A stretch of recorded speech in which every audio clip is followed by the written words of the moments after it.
Math in the Everyday, Baking by Brittany Bregelman. Do you know how much you use math every day? You use it for everything from counting money to even baking. In baking, math is used to get correct measurements of the ingredients in order to create a yummy product. In baking, you have 8 essential tools for measuring dry ingredients. The first 4 tools are the large measuring cups. These cups are the 1 cup, the half cup, the third cup, and the quarter cup. The next 4 tools are the smaller measuring spoons. These spoons measure 1 tablespoon, which is the same as 3 teaspoons. The 1 teaspoon measuring spoon, the half teaspoon measuring spoon, and the quarter teaspoon.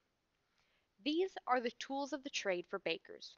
These spoons can be used to measure out different quantities ranging from 2 cups all the way down to using multiple of them to get 3/4 teaspoons.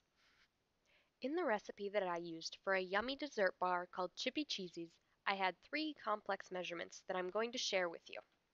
First, there was the 1 1/2 cups of brown sugar. I got this by taking the 1 cup and the half cup measuring spoons and filling them with brown sugar. The next measurement was the 3/4 cups of white sugar. I got this measurement by measuring 1/2 cup and 1/4 cup. Since the 1/2 cup is the same as 2/4 cups, this gave me 3/4 cups. The last measurement that I will be showing you is for salt. I needed 3/4 teaspoons of salt, and I did this the same way I did for the white sugar. I took 1/2 teaspoon of salt and 1/4 teaspoon of salt, giving me 3/4 teaspoons.